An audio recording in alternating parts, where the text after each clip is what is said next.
Welcome back to Seminoles Sideline 365. My name is KB, and we're back from starting to get back from the winter break. I hope you all out there had a great winter break and enjoyed some time with family, friends, or even just time by yourself. I know everyone can enjoy some time by themselves after a busy working year, and I had a great time with some family up in Boston, and so did the old man, which is why he's still in flux and traveling and decompressing and doing all his things. So we'll be getting back into the flow of things and doing our normal live shows. But there's been a lot of things that obviously happened Christmas week with the end of the portal or the winter portal window closing. But I mean, there's so much to comment on, and I'm hoping to have the old man back for a live show here at the end of the week here around January 2nd, January 3rd, in the new year, and we'll discuss kind of our grades on who Florida State assigned, what we give our ratings on the portal class so far. But today, I want to discuss a few kind of relevant news and notes that are coming around as I have the time to discuss them and get y'all's thoughts on them. So let me know in the comments below what you think of what we're discussing. And what I'm going to discuss right now is the breaking news that Leonard Hamilton of Florida State basketball is getting sued by six former players of the program from last season, a season in which Florida State basketball did not perform very well, and we've known they haven't performed very well. They were 17-16 last year, 10-10 in the ACC. But this goes back to them stating that they didn't get paid what they were promised. So we'll go into that real quick. I'll give you my reaction to that and where I think this is kind of a bullshit lawsuit. But I would love to know your thoughts on this and what you did into it. And I want to give you some facts behind this. It's so that you can get a better idea because you'll probably see a lot on social media around this. And I want to make sure that you have some facts around this, and I'll give my opinion on it. Some other things I want to comment on are some of our recent transfers that have come across and who Florida State continuing to target.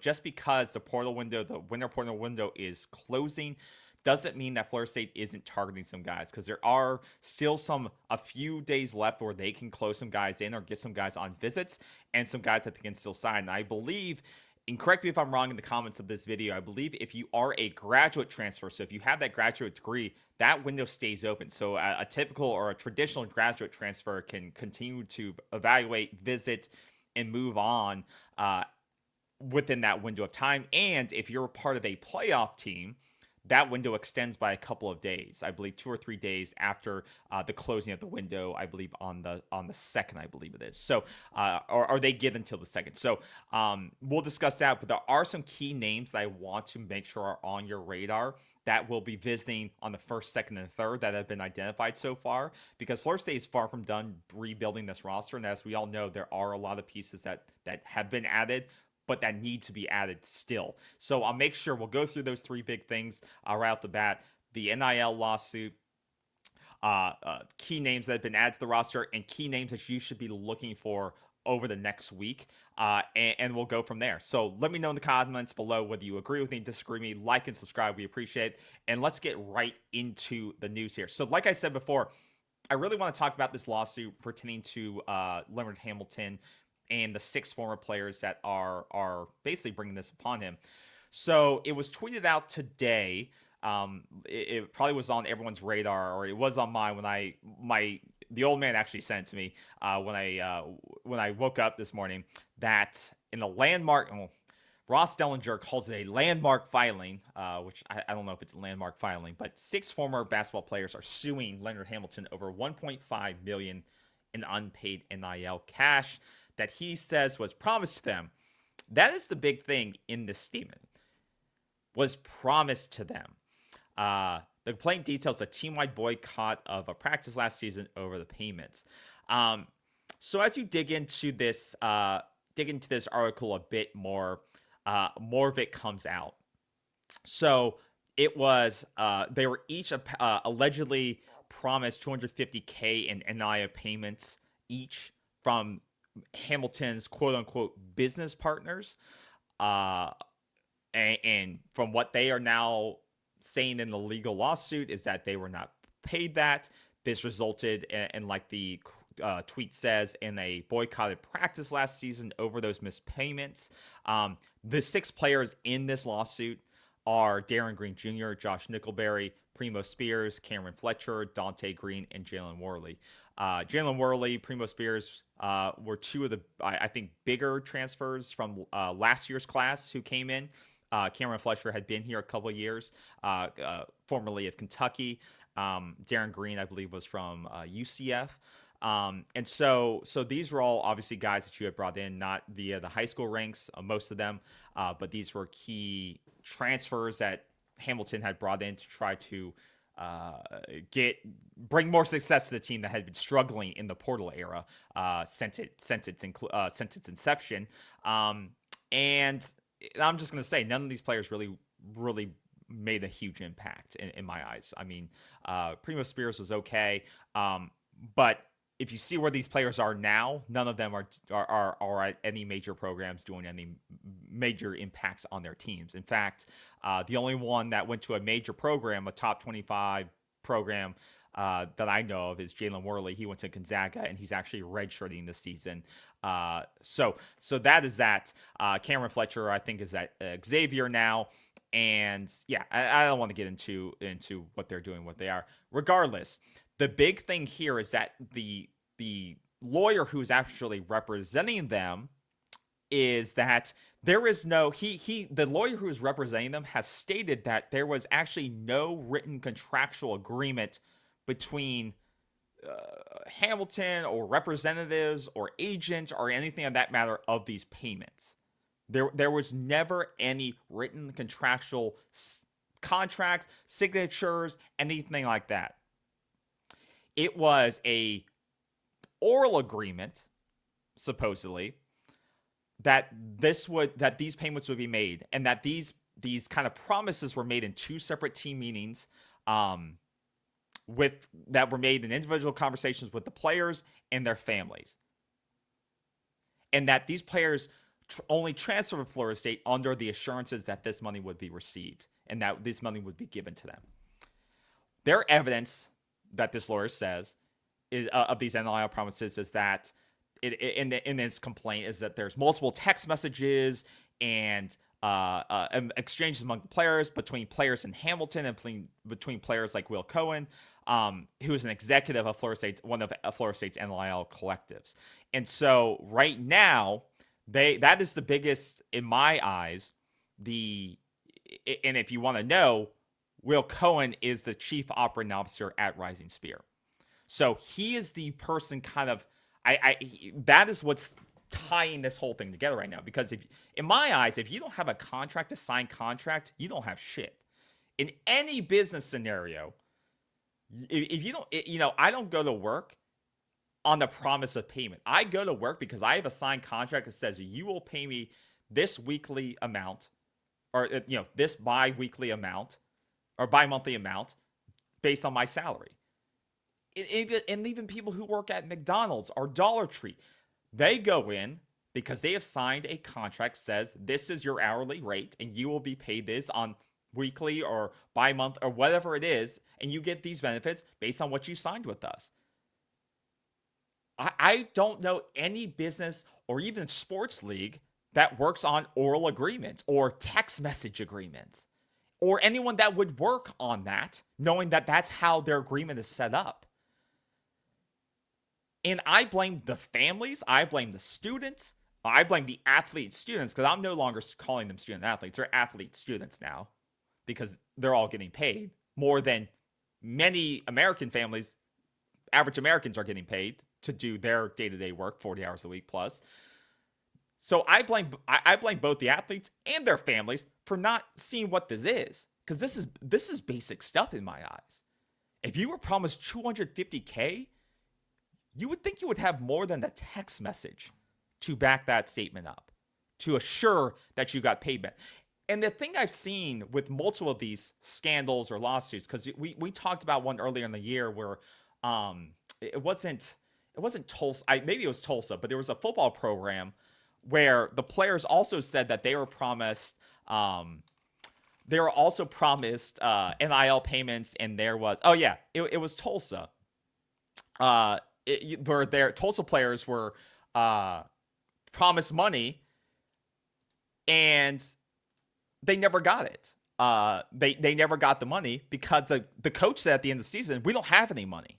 Their fired coach said, "You didn't get the money because we didn't have the money. We had no NIL dollars to give you."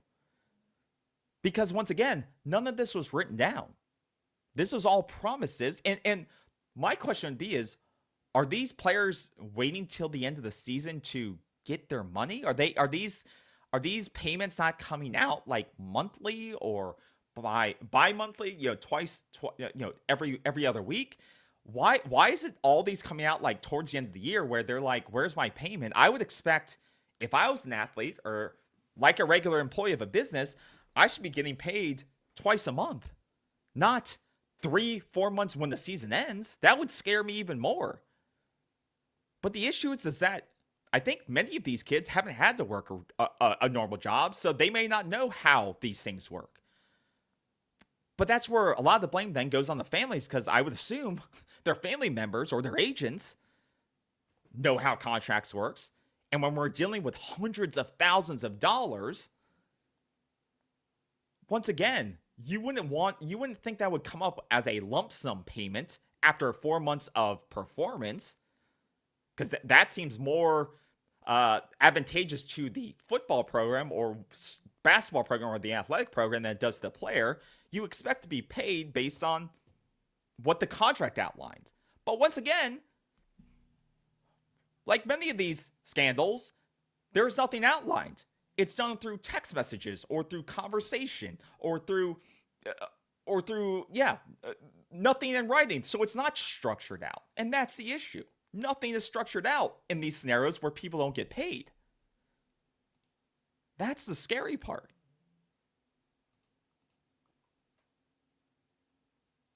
So this led, obviously, to the season.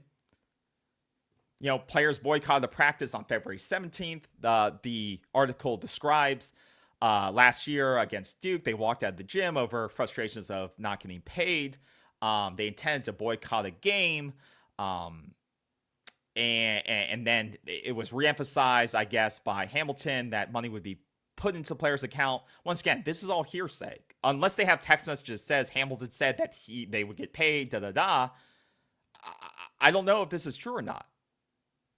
Or if Cowan said this. So I think this is the biggest thing is, what did Cowan promise them? What did the COO of the Rising Spear promise these players? Because in the article, what did he have written down?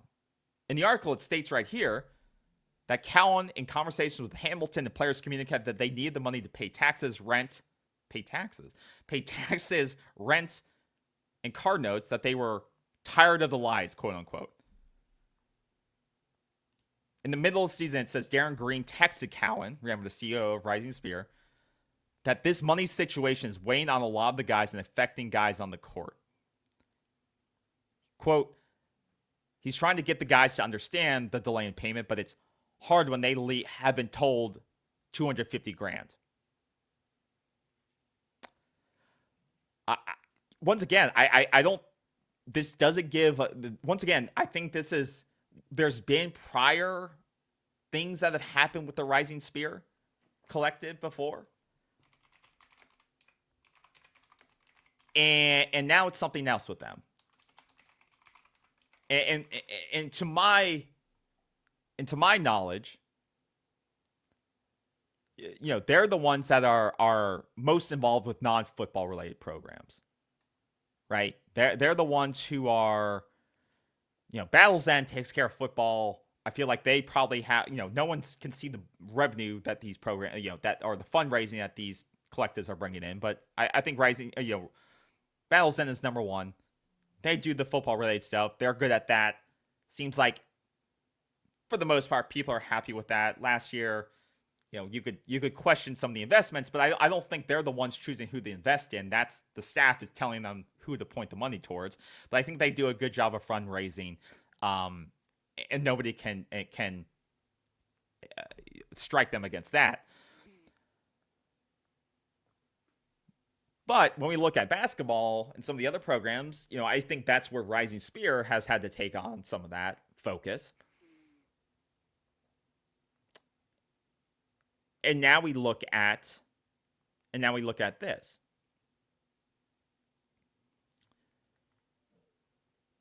I want you to keep in mind that Rising Spear also got in trouble, as reported last year in January. Flores is told to disassociate with the Rising Spear for 3 years.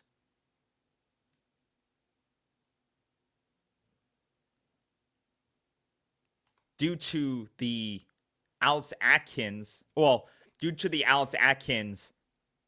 penalty infraction that we all know about with Amarius Mims, um, and all the stuff going back there. I don't want to rehash all of this, but I knew that I remembered that Rising Spear had some errors on their record. Here was the first one related to football, and it was a while ago. So this is why I think they're no longer involved with the football side of things, but I can't guarantee that.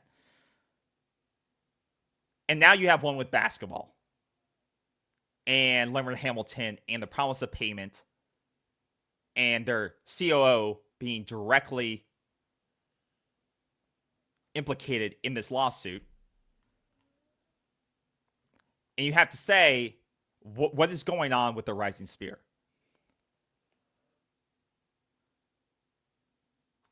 Because, they got levied these sanctions and these NIL violations with former coach Alex Atkins, and they believe it was, in relation to the recruitment of Amarius Mims. And, this was back in 2022. But you look at the penalties that they were given here. And now you have to say, okay, that's one strike. Now you have 2 strikes against Rising Spear. Where's the third? Does someone need to step into the Rising Spear and say, what is going on, guys? Because, like I said, I don't. If you don't have a contract, I don't believe you have anything to sue against, because I think oral agreements are stupid. But at the same time, if you are selling or pitching players to say we're going to pay you this, at some point it is also on the collective to say we're gonna set this thing up correctly so that we don't get this bad PR, because this is horrible PR for Florida State. Because not everyone's going to read into the details of the lawsuit. And of course, you don't want the university to be involved with a lawsuit either. You don't want the head coach of your program to be involved in a lawsuit. The collectives should make sure that things are done in writing, that things are promised, are written down, structured, and payments are made. Right? They should make sure the processes are in place so that this PR doesn't come back on the program. So regardless if you think the lawsuit is stupid or not, I laid out the facts to you. And once again, the Rising Spear has brought bad PR onto the Florida State program and brought bad PR as a whole onto another coach, because I think of some bad operational practices. Now, this could be thrown out due to, like I said, lack of contracts, stuff like that. But still, it's an article. It's out there now. It's not going to help Florida State in their recruiting. If recruits don't believe that they're going to get paid when they come to Florida State basketball. Florida State basketball has already struggled enough. They're having a decent season this year, but this is probably Coach Hamilton's last year. I don't know if this helps accelerate his way out. Does this? I don't know how that works. That's another rabbit hole I'll discuss with the old man. But I think something needs to be done in terms of Rising Spear and the way they operate within Florida State sports, because I think this is 2 strikes against them. And someone needs to look at the way they operate and the way they conduct themselves in regards to the athletic programs. Because you don't see this type of thing happening with the Battle's End. You don't. You just don't. So I would like to get y'all's thoughts on that. Do you believe this is a BS lawsuit? Do you believe, Rising Spear didn't do anything wrong? Do you think this go thrown out? Or do you believe that changes do need to be made, regardless of the context of the suit, regardless of not lack of contractual agreements? Do you think that there needs to be changes with the way that Florida State works with Rising Spear, works with some of these collectives, and how it interacts with the student athletes? So let me know on that. I would love to get your thoughts on that. because I think this is something that if we want, because I do want the Florida State basketball program to get back on track. I want us to be a perennial top 15, top 20 program again. And I think we need a battles end type approach to basketball, similar to like we do with football, where we're targeting the best athletes. We have the right agreements in place. We're retaining the right players. Because next year, I believe we'll have a new coach. But you need a locked in, foolproof, professional approach to the collective process, into the NIL process. And stuff like this isn't going to help you. Stories like this aren't going to help you. Right? It's never going to help you. So they need to get their shit in order. And I hope whether the battles end, branches off, and starts taking over some of the basketball, NIL, or a new organization's formed, I think something needs to be done there. But I would love and be interested in your thoughts there. Now, the next thing I wanted to discuss here is what we've seen over the last, is kind of what we've seen in terms of the portal. And as we're talking about portal, we're talking about Florida players and NIL, is how Florida State's done in the winter recruiting period and the recruiting winter signing period of the portal. And I don't want to get too into depth. Like I said, I want to save a show when we get the old man back and we discuss like player by player, grade by grade, what we think so far. Because I do have conflicting thoughts on who we signed and the impact that they can make next year. But I think Warchant has a great overall kind of summary of it, is that Florida State signed 17 guys in 2024. Only 5 of them were full-time starters at their previous schools. 7 of the 10 in the transfer class were starters at their previous schools, and 5 of those were multi-year starters. 2 were part-time. So I think what you're getting here is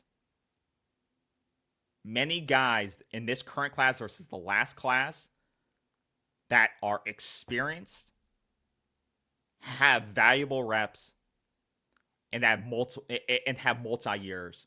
These weren't guys that had 1 year of starting experience and are now coming to Florida State. These aren't guys that are up and comers or they're high upside players who never got to play. I think the difference between the 24 class and the 25 class is you can see the difference. You can see the difference in the experience, in the reps, in the amount of multi-year starters that you're acquiring. Because Mike Norvell and the staff knows is that they couldn't afford to, and not to pick on him, but you couldn't afford to get a bunch of Jaylen Browns on the team. Guys who you recruited out of high school and now get a year later who has high upside but very little experience. You needed guys who have shown they can do the job well, and that potentially could develop even further, right?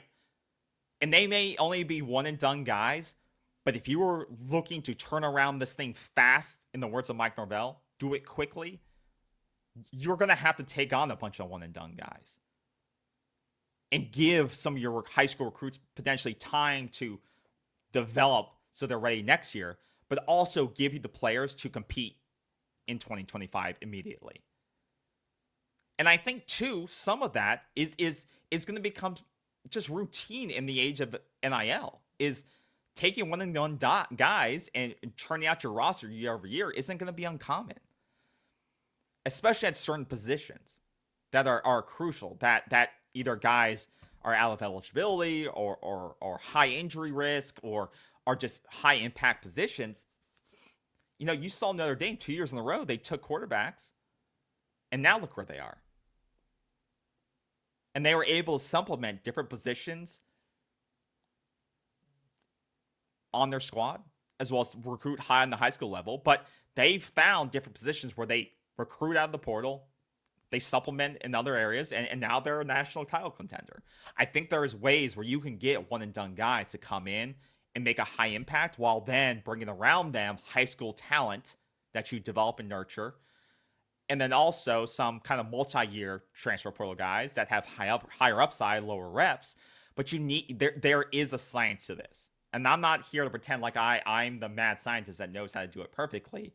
But there has to be a balance to that approach. And I think last year we didn't have enough instant impact guys that we brought in.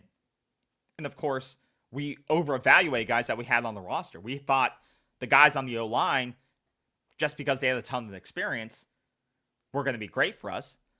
But we didn't see enough of the tape. We didn't watch the tape that they had to know that Jordan Travis erased many of their mistakes, right, on that offensive line.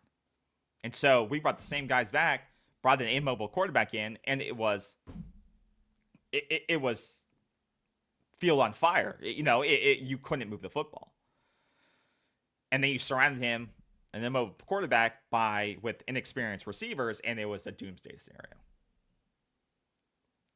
So we'll go in depth on the transfer recruits, but I thought this was a quick summary of what the differences between the two classes are, and we'll go even deeper in that. But I would love to see any initial thoughts you guys have on the classes, and if you have any initial impressions. Are you excited about who they've signed so far this year?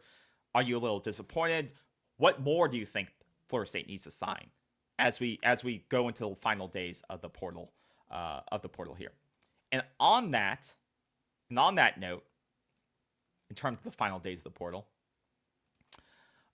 Big Seminole on Twitter has got a list here. Like I said, there's going to be more guys that Florida State's looking to bring in to close out the new year or going into the new year. Florida State is not done bringing in guys yet. And he has a list here of guys that have been confirmed that Florida State's looking to bring in visiting Florida State. And I don't really think this list of positions is surprising at all. You see running back, linebacker, defensive line, and receiver. The only one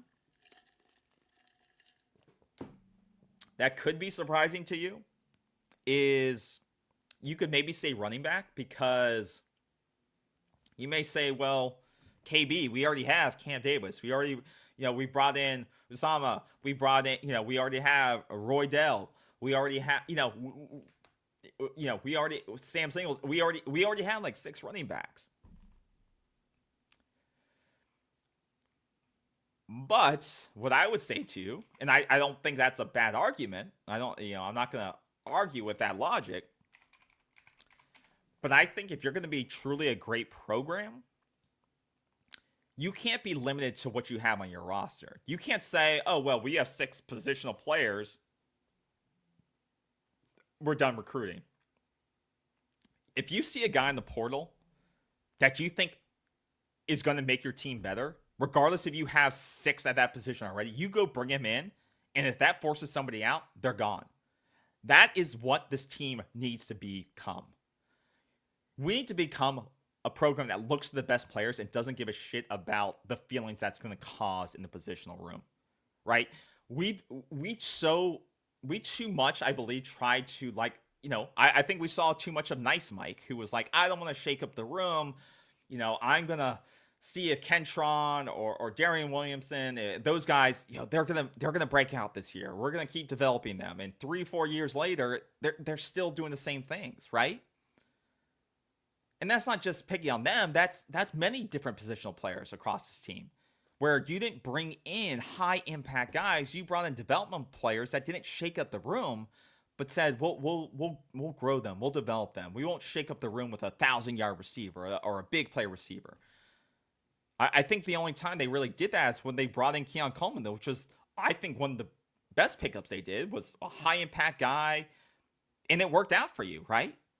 You brought in a high-impact receiver like that, you saw what impact it had with Jordan Travis in that team, in that offense. But you haven't seen this offense bring in guys like that a lot on the offensive side. You've gotten great development out of guys like Trey Benson and Johnny Wilson, and players like that, but you haven't targeted, I don't think, like these guys have done it big at other programs and thrown a lot of money at them, or try to get them to come into your own program to do that same production. Because I think you've always said, well, we have highly skilled guys, we're not going to shake it up. But I like this approach where you have a kid like this, Rasul Faison at Utah State, who's going to be a senior. He'll be a senior plus. Just ran for 1,000 yards, 1,100 yards this past season. 5.6 average, 8 touchdowns. Not a huge receiving threat. Had 22 receptions, but not a huge receiving threat.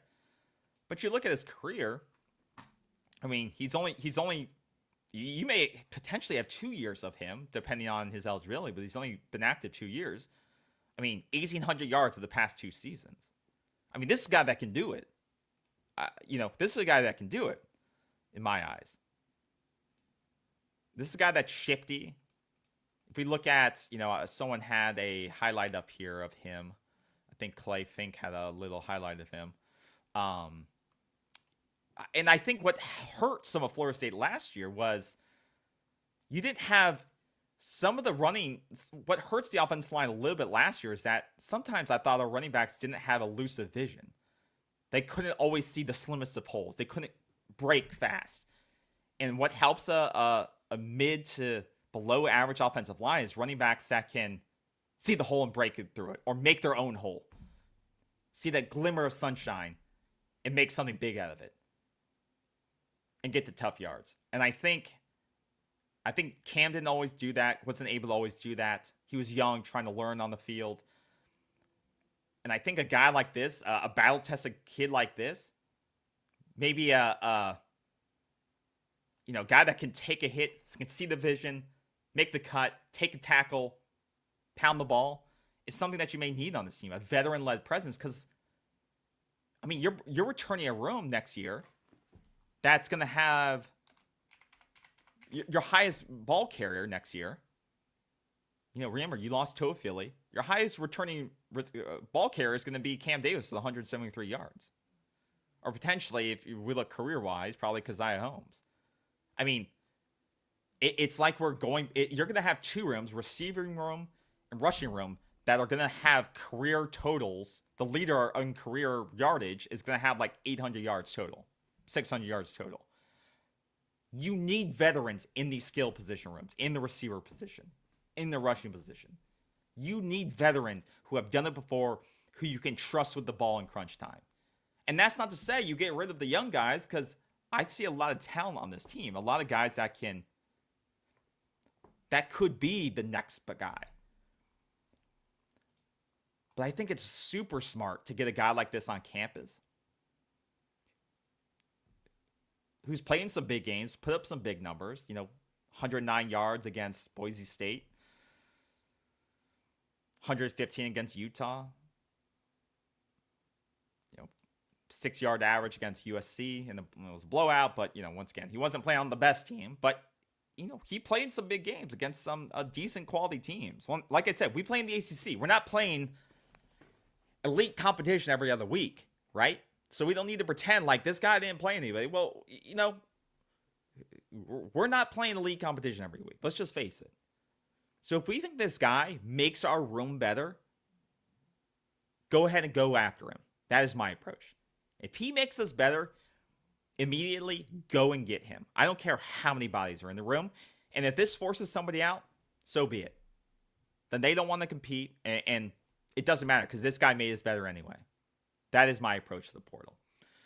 Now, looking at the other guys on the list here, you have a couple of linebackers.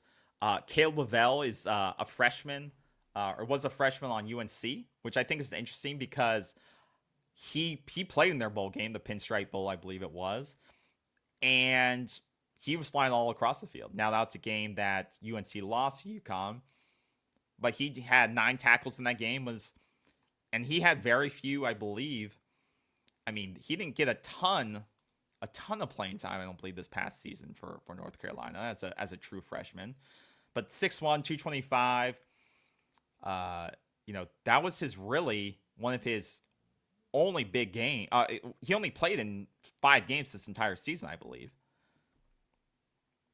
But that was his biggest game. That was the game he had his most. He had 7 solo tackles, 2 assists against UConn, and he was flying all over the field. And from looking at the comments from the UNC fans, is that this is somebody they really like.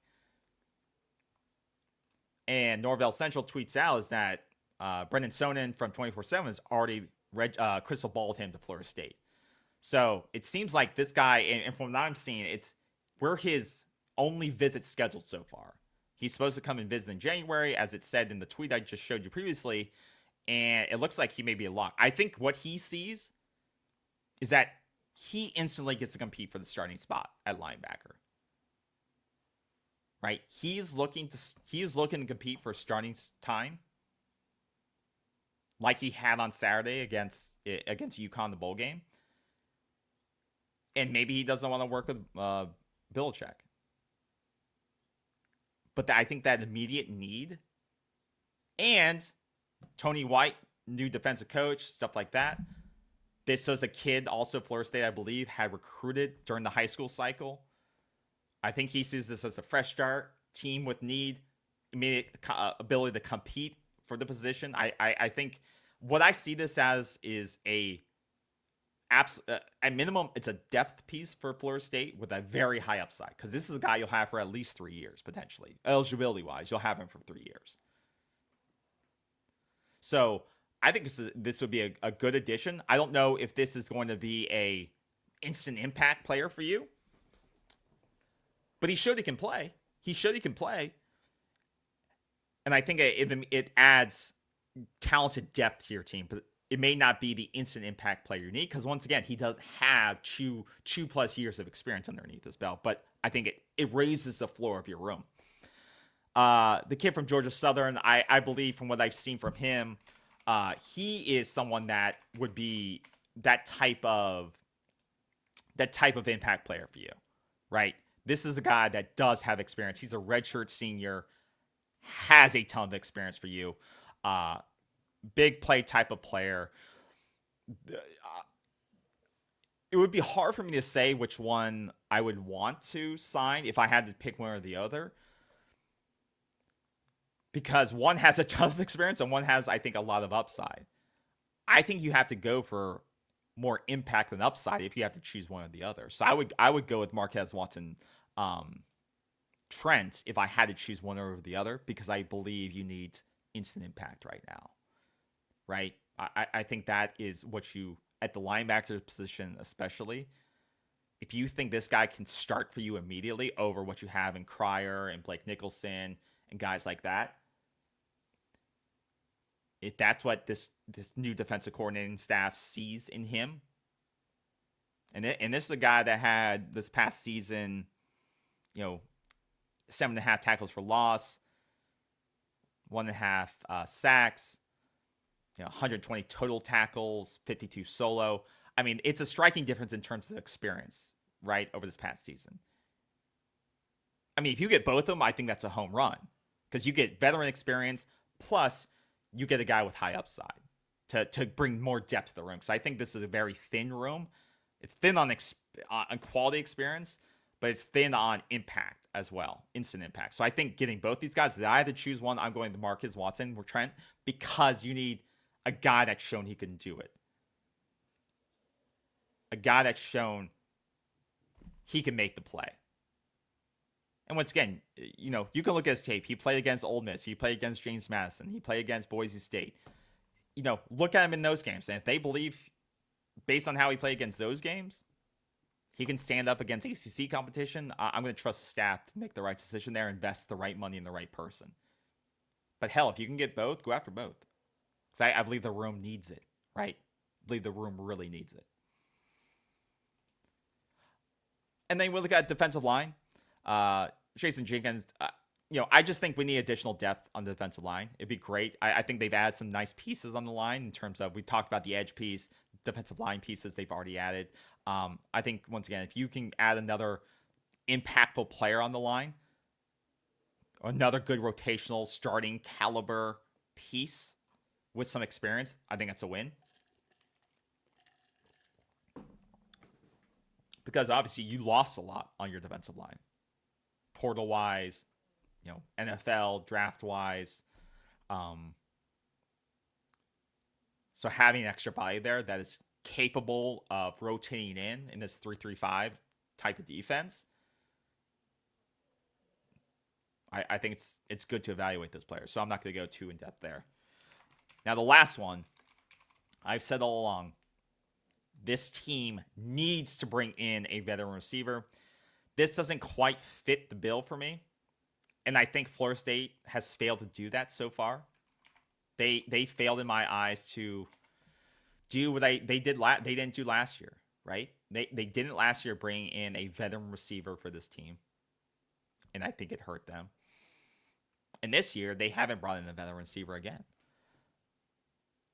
They've added Deuce Robinson, who in my eyes is a very high upside player, receiver, tight end, kind of hybrid, big guy. But his career high in his 2 seasons is he's averaging right under 400 yards per season.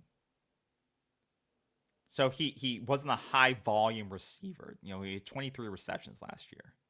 So that's like what, an average of 2 receptions per game, 2 or 3 receptions per game. We don't have a high volume receiver on this team. And when we look at Traylon Ray, he doesn't, in my eyes, fit that bill either. He is kind of like Deuce Robinson in that case. This guy that 28 receptions this past season, 18 the year before. So once again, he's another 2-year player. So this is a guy from Tallahassee you could get for 2 years potentially. So there is positives there. This is a guy that's averaging 400-ish yards, 300 yards per season. It's basically like the Deuce Robinson model again. A guy that has experience on the mid-range experience. He's done it young as well. Deuce Robinson, freshman, sophomore year, did it early, right?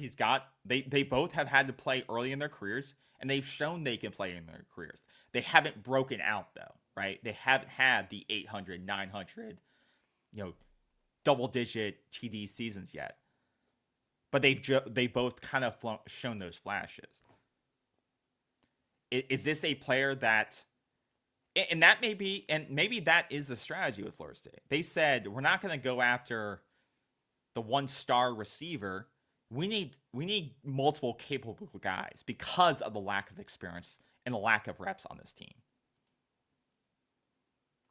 Because once again, when you look at who they lost, you lost Ja'Kai Douglas, who was your leading career receiver on this team, and you're left with Hakeem Williams as number 2, or as the number 1 now, who we all know has a career high of 200 yards, 300 yards. He had 187 this past season. It's not a joke how thin you are on experience in your wide receiver room. I mean, your tight ends almost are more experienced than your receivers are. So I think maybe this is the approach, is that we're not going to go all in and spend all our money on getting, the Casey Concepcion, who just signed with Texas A&M, which I don't really understand that. All the receivers always sign with Texas A&M, and nothing ever happens to them. They never turn out. They never get developed. The last receiver to go out of Texas A&M, I think, was Mike Evans. But all these 5-stars go to Texas A&M, and then they never turn out, and then they leave. So they just have money. So it's the money. It's the money. So I can't judge them on that. But I think that could be the strategy. Let's go get a bunch of guys that have shown that they can make catches, be skilled players. But let's get 2 or 3 of those guys. And let's not go all in and throw all our money on one player that has 1,000 yards. But let's get 2 or 3 guys that can be dependable.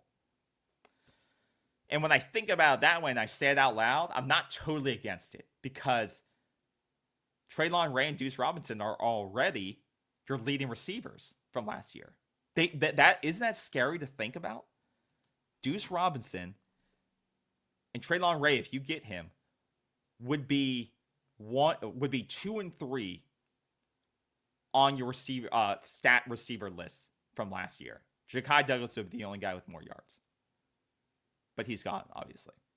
That is scary to me. But once again, you're adding 2 guys that have shown they're capable. You're adding dependable receivers, and maybe now you need more guys to step up now. So you add those 2 weapons. Hopefully, you get a guy like this who wants to come home. He wants to compete in front of his home crowd. And then you think about the guys that you bring back.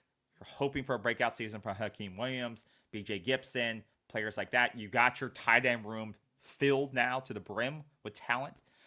It'll be interesting. But I think this guy or someone similar to him is you do need to bring receiver in. One more receiver in that has this yardage or more that can be a dependable receiver for Castellanos. So it'll be interesting. But I think it's good that Florida State is continuing to schedule visits. And I think the positions they're going after are good to see because I think these are all positions of need. I think these are the right rooms that they're targeting. And it's good to see them going after them. So yeah, stay tuned on that. We'll obviously stay tuned on that. We'll keep you posted on what we see here. We'll obviously, like I said, I hope to schedule a upcoming show to talk about our portal grades of everyone we signed. So we'll go through every player, what we see as a high impact player, low impact player, and then we'll obviously make that a live show so you guys can come in, give your comments, your questions, everything like that. But really appreciate you coming by, watching this video. Give us a thumbs up, a subscribe, and then let me know your comments below. And we will see you very soon. Stay safe out there. Have a happy new year. And we will see you very soon. Go Noles and have a great 2025. Speak soon.